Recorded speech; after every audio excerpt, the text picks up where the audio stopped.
Okay, here's my setup for lapping the table in. Now, as I said earlier, I don't have a surface plate, but I do keep glass. And what we have here is a nice thick piece of a glass plate. And that's a good flat true surface there. Perfectly reasonable for what we're doing. But you know, glass is kind of thin and it can flex some. So if you're going to do something like this, it's kind of important, I think, to have a backer. So we have this right now on top of this table saw. And the other reason I chose the table saw, it is a relatively flat true surface in and of itself. And we're going to be using a little bit of water on this. And the table saw has an aluminum table on it, so it won't rust. If we get a little bit on there. We'll try not to. We have here a nice brand new sheet of 400 grit wet dry, and that's what we're going to start out with. And here I've dismounted the table from the drill press. So we're going to start lapping this in with, we have a little bit of water here. We can just put our hands in and throw on there as we need it. And yeah, we'll come back and I'll show you what kind of progress this is making. This is only after a couple of seconds of lapping here, and you see we're already starting to actually make some decent contact. You know, I would show this in action, but it's I don't really have a way to hold the camera while I'm doing that. So, but we'll come back and I'll show you the progress on this as I get along. Okay, so I did have to get some C-clamps out and clamp this glass down because the vacuum that was getting created in here was just not helping anything, and so the glass was moving around and the paper was sliding on the glass as well. You see I have the paper clamped down, but now everything is set up nicely, and I can show you the way I'm doing this. I'm just doing small circles, and I'm actually using both of my hands when I'm doing this, but just to show you on camera. And I'm also rotating the position every few strokes, and that's going to help you get a nice even lapping in of this table. And in the next clip,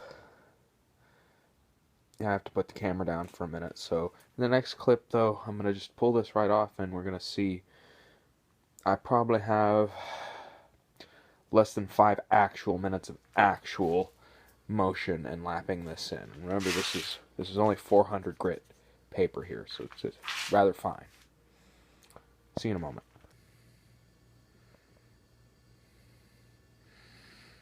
You see the center is brightening up quite a bit, so I think this is going to go relatively quick.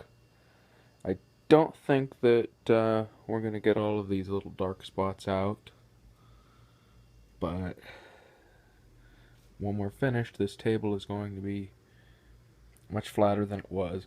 In fact, you can begin to see the wear pattern you see at near the front of the table where, you know, people would be sliding work on there. It's more worn than, you know, out here at the back of the table, where work would have been touching much less. So. All right, we'll keep on going. Okay, this is after about another 5 minutes or so of lapping, and I'm pleased with the finish. I'm starting to see this leave.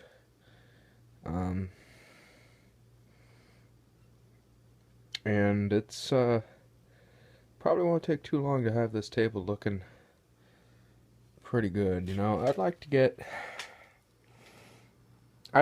maybe 70 or 80% contact. But I may just do it to a point and then do a little more at a time. until eventually it's perfect. I mean, it'll never be perfect, but you know, we can try to make it nice.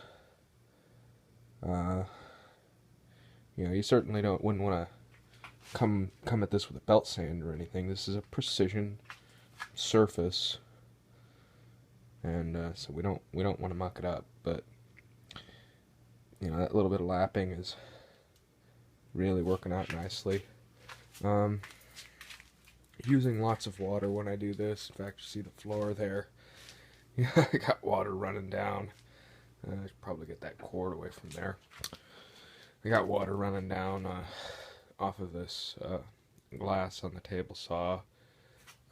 I've actually, since this is kind of all cupped in here, I've actually been going and putting some water in here to kind of feed down through the holes in the table as I'm doing my lapping to help wash the grit out. It's been working actually quite well because, you know, if you see the sandpaper, it's getting worn, but it's still relatively clean. It's cheap sandpaper, and I think that's my last sheet, so I may not be doing too much more on this tonight. But we'll continue. And, you know, if you want more kind of information on making flat surfaces in this way, I suggest you go check out Keith Fenner's video. I don't recall the name of it, but I'm sure a little searching around will lead you to it. He did a video where he brazed up and repaired a cross slide for a lathe, and then in one of the parts of the video, or one of the videos in the series where he did that, I think it was a series of videos, he uses this method here.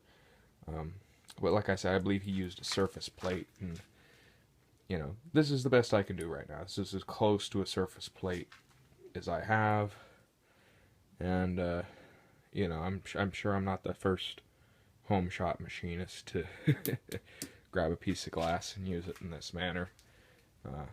Always grab a sheet. You know, this was a shelf actually that was broken in half. It's tempered glass. It's relatively thick. I think it's about 1/4 inch thick, and it's good for this application.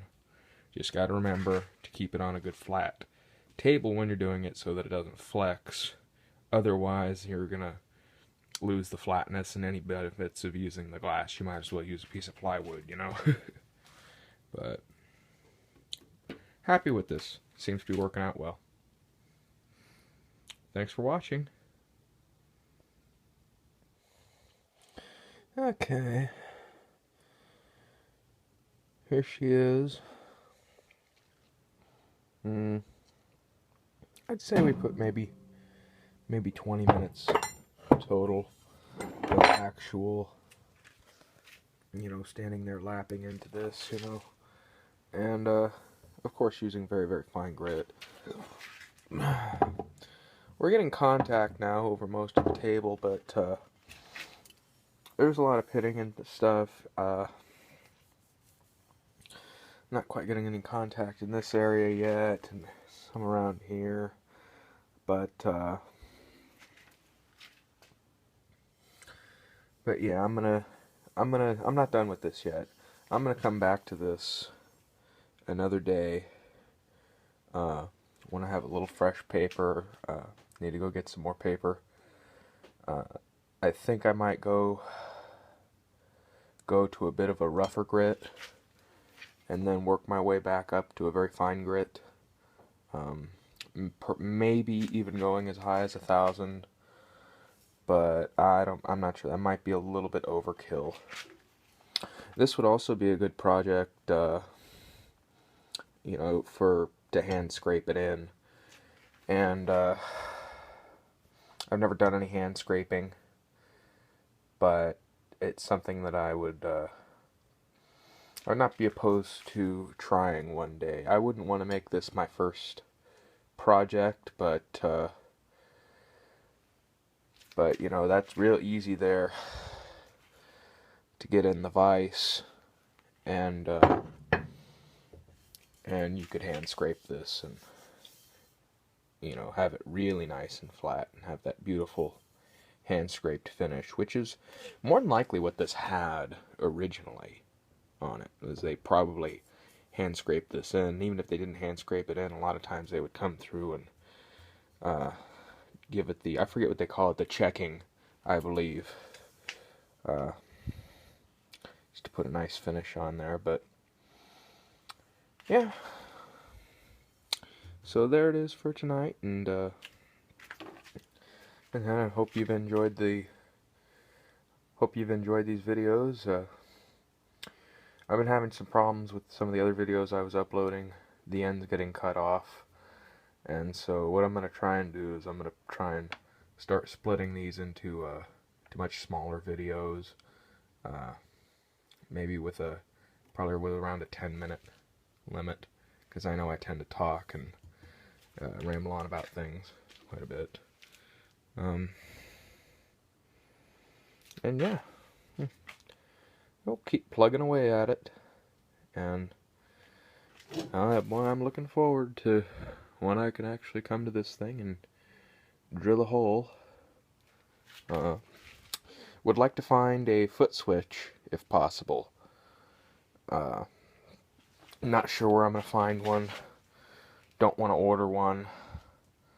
You know, I really don't have a lot of money to spend at all, so I try to do as many things as I can for free and with salvaged things, and